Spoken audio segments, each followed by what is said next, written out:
The test is in 4 parts.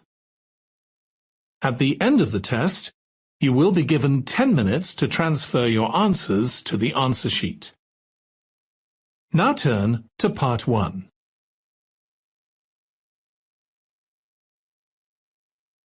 Part 1. You will hear a conversation between a student looking for a host family and a housing advisor. First, you have some time to look at questions 1 to 5.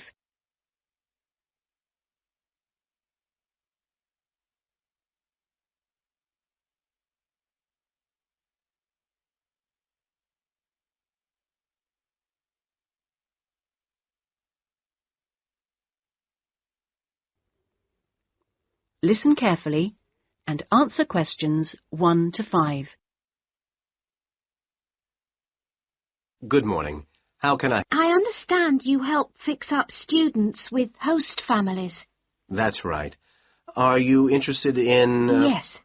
Well, please sit down and I'll just take a few details. Thank you. Right. Now, what name is it? Jenny Chan. Can you spell that, please? Yes. JENNYCHAN.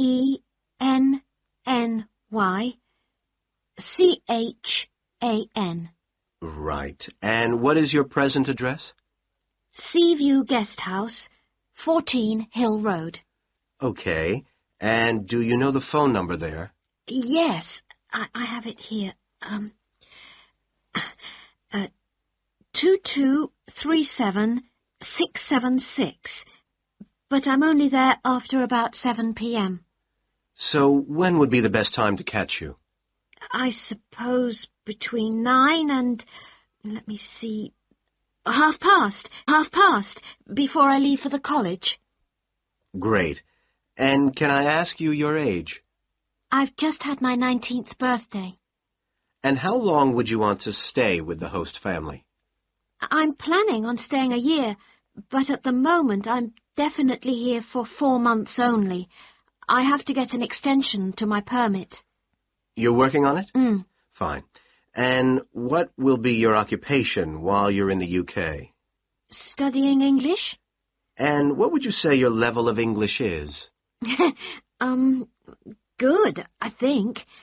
I'd like to say advanced, but my written work is below the level of my spoken, so I suppose it's intermediate. Certainly your spoken English is advanced. Anyway, which area do you think you would prefer? Well, I'm studying right in the centre, but I'd really like to live in the northwest. That shouldn't be a great problem. We usually have lots of families up there. Before you hear the rest of the conversation, you have some time to look at questions 6 to 10.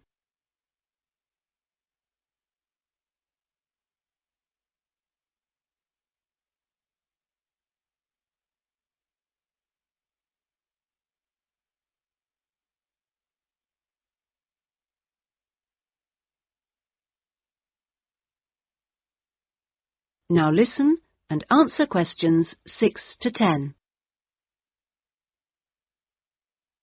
And do you have any particular requirements for diet? Well, I'm nearly a vegetarian. Not quite. Shall I say you are? It's probably easier that way. That would be best. Anything about your actual room? For my own facilities? En suite, is that right? Mm-hmm. And also, if it's possible, a TV. And I'd also like the house to have a real garden, rather than just a yard. Somewhere I could sit and be peaceful. Is that all? Well, I'm really serious about improving my English, so I'd prefer to be the only guest, if that's possible. No other guests. Yes, you get more practice that way. Anyway, obviously, all this is partly dependent on how much you're willing to pay. What did you have in mind? I was thinking in terms of about 60 to 80 pounds a week, but I'd go up to 100 if it was something special. Well, I don't think we'd have any problems finding something for you. Oh, good. And when would you want it for? I'd like to move in approximately 2 weeks. Let me see, it's... Approximately 2 weeks? Let me see, it's the 10th today. So if we go for the Monday, it's the 23rd of March. Yes. Right. Good. And if I could ask one last question.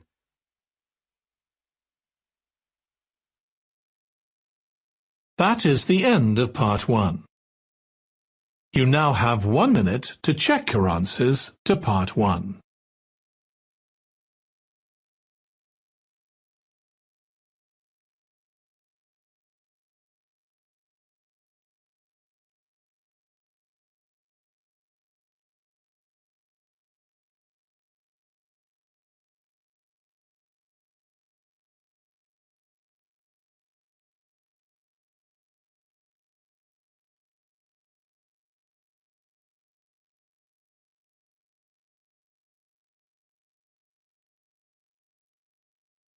Part 2. You will hear a speech by an official at a meeting of a local football club at the start of a new football season. First, you have some time to look at questions 11 to 17.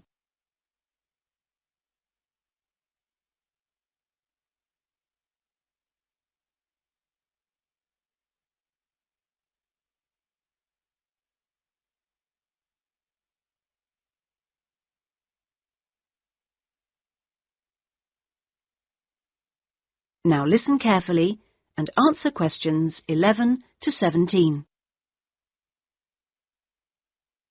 Good evening, everyone, and thank you for coming to the soccer club meeting. It's good to see so many parents and children here tonight, and I know you're looking forward to a great football season. Now, I'd like to take a few minutes to tell you about some changes to the soccer club for the coming season. Now, this season, we'll be playing all our matches for both the junior and senior competitions at Kings Park, instead of Royal Park, which was used last season. Now, for meetings, we're going to use the clubhouse in Kings Park, and the next meeting will be held in the clubhouse on the 2nd of July.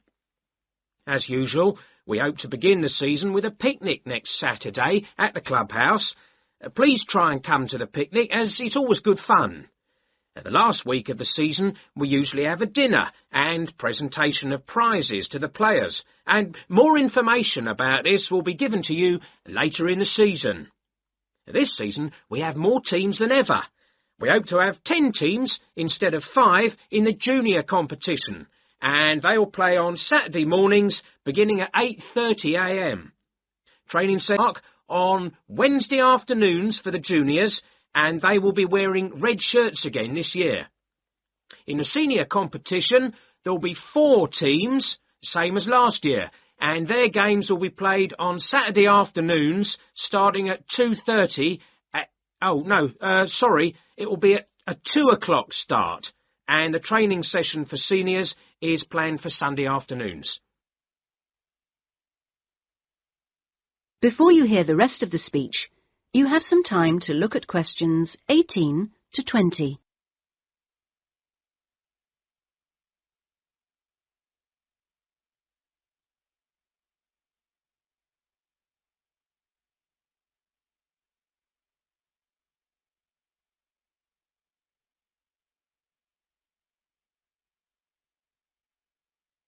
Now listen and answer questions 18 to 20. Questions 18 to 20. Now, I'd like to introduce you to the new committee for the soccer club for this season. Firstly, let me welcome Robert Young, the new president, who will manage the meetings for the next 2 years. Robert's son has been playing football with the club for over 5 years now, and many thanks to Robert for taking on the job of president. Next, we have Gina Costello. She's the treasurer, and she'll collect the fees from you for the season. Please try and give Gina your fees as early as possible in the season, as the club needs the money to buy some new equipment. Then there's David West, who's volunteered to be the club secretary, and one of the many jobs he'll have is to send out newsletters to you regularly. If you have any information that may be useful, please let David know so that it can be included in the... I'd like to introduce you to Jason Dokic, who is the head coach. For all the new members here tonight, this is the 3rd year that Jason has been with us as head coach, and we're very lucky to have such an experienced coach and former player at our club. He will continue to supervise the teams at training sessions and on match days. Now, before we finish and have some refreshments, does anyone have any questions they'd like to ask the new committee? That is the end of part 2. You now have 30 seconds to check your answers to part 2.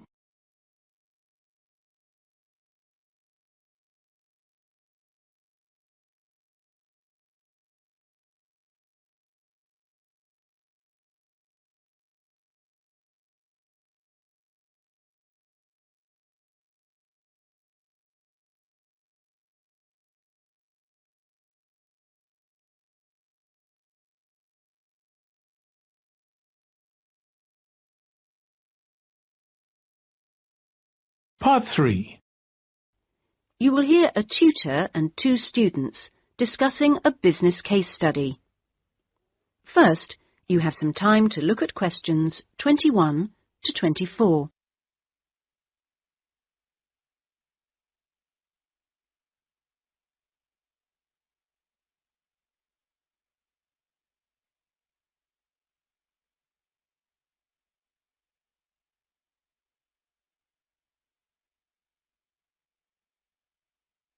Now listen carefully and answer questions 21 to 24.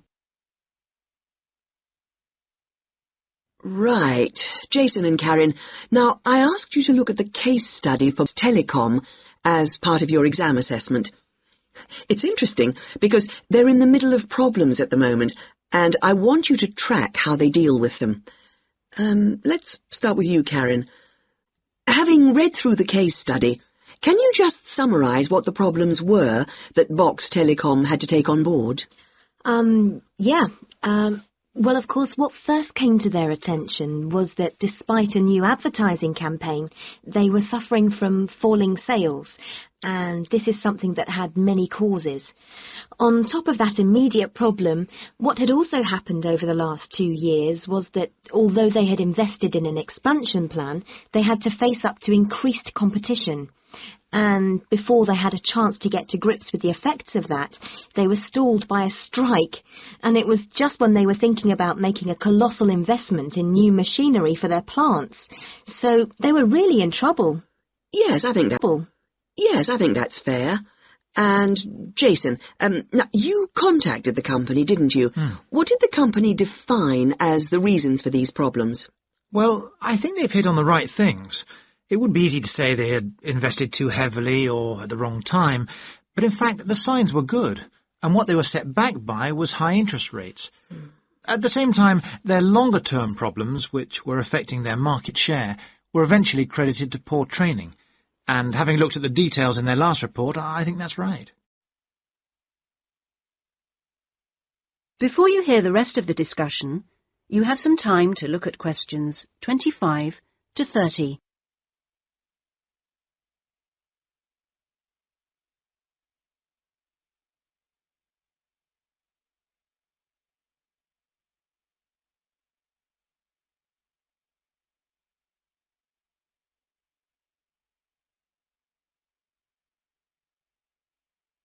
Now listen and answer questions 25 to 30. So, on to the larger issues then. Karen, what do you think the company will do?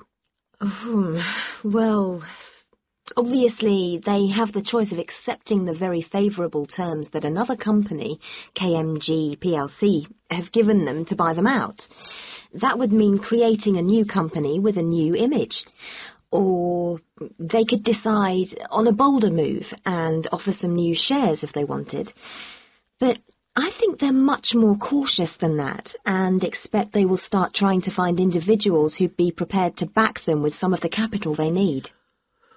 Well, you mustn't always assume that dramatic problems require dramatic solutions.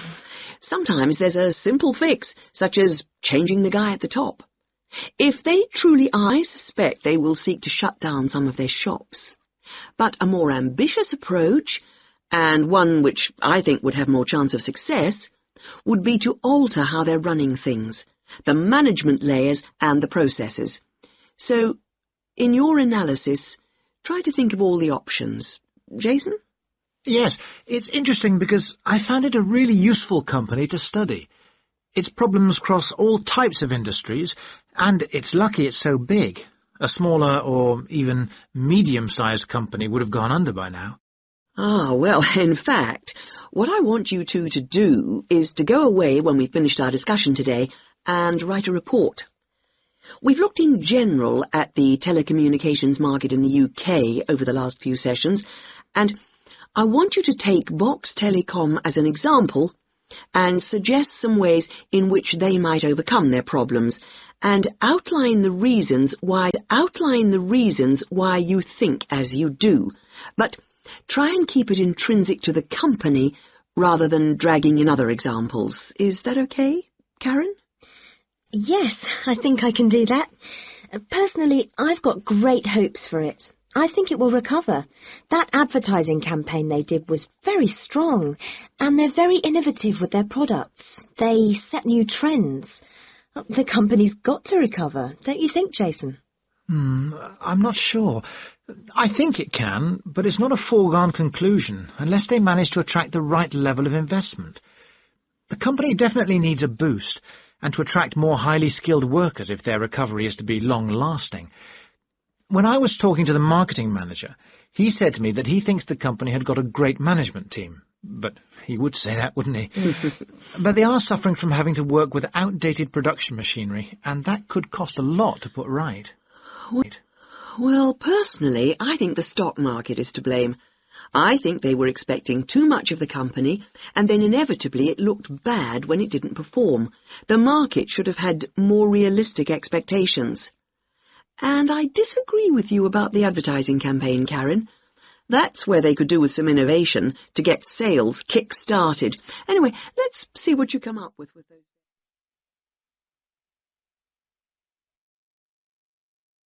That is the end of part 3. You now have 30 seconds to check your answers to part 3.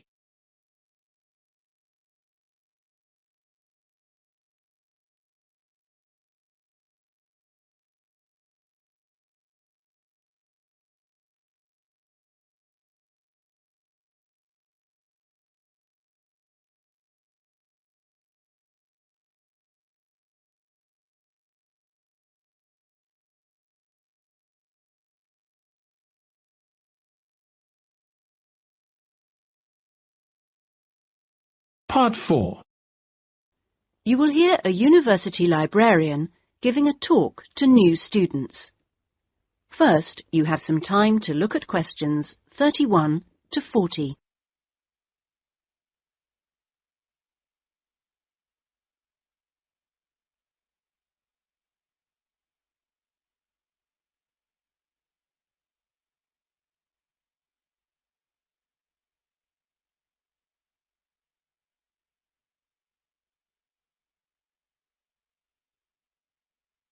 Now listen carefully and answer questions 31 to 40. Okay, are you all settled? Well, first of all, welcome to Cardiff University. I'm here to explain what we can offer. Now, as a new student at the university, you will probably need some sort of guidance to help you to use the library effectively to study and research. Some of you have asked about a guided tour, but we find this rather muddles people. So, in this first week, we run a series of talks which focus on different aspects of the library and its resources. You'll also find that to get the most out of the library, you really do need to be computer literate. And so all this term we run small classes which will bring you up to speed on how to access the computer-loaded information. Okay, now let me give you an outline of what's available to you. You'll find that the computers are increasingly used as a research tool. Many students do most of their research on the internet, and the library computers are permanently online. Having found what you need, you'll find you can readily save texts on your personal computer space to print off when you need. You might think that it is the fast be slow. Clearly, you can find lots on there, but much of it is useless information, as it is from highly debatable sources, so be critical. You'll also find that the library has loaded several CD-ROMs onto the computers from specialist reference sources, such as the MLA. It means we can expand what we offer you at very little extra cost and saves us having to invest in more and more books. The CD-ROMs contain exactly the same information as the reference books, as the two are updated together. Now, most of you will need to refer to journal articles in your work, and you'll find you can also access these online, and we encourage you to do so. Clearly, some of you will find the printed version more accessible as it sits on the shelves, but I'm afraid the intention is to phase these out eventually. However, you will still be able to print off a version of the text rather than photocopying the journal pages. So you must get used to working online. Naturally, we do still have the full range of classic reference books, additional to the CD-ROMs for you to use, and there are several copies of each one. This is because some of you may prefer to borrow a book rather than sit in the library. There is a restricted loan time on these, so that they are not missing from the shelves for too long. Although there is a section manager for each part of the library, they are very busy, and so if you do get stuck looking for things, you should ask the relevant cataloguing assistant. As your training supervisor, I just oversee your induction and will not be around after this initial week.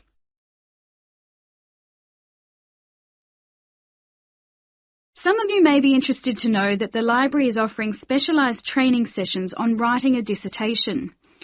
Obviously, this is not relevant to those of you who are undergraduates. It is just for postgraduates. Your department will discuss the planning stage of the dissertation, i.e. what you're going to do with you, and we will focus on the structure of it. However, the training will also include some time on the computers. I realise most of you know how to organise files, but we can show you the different ways to run data programs. Your tutors will tell you at the outset how to set out the chapters they require, but you will need to ask them how they would like you to organise the bibliography, because it varies depending on your subject area. When you've got something together, the trainer here will look through the draft version for you to see if it's okay. And one final point, for those of you who have registered from abroad, we can offer individual sessions on dissertations if you feel you need them. If you require language lessons, then they are available from the International Centre next to the Law Department. That is the end of Part 4. To Part 4.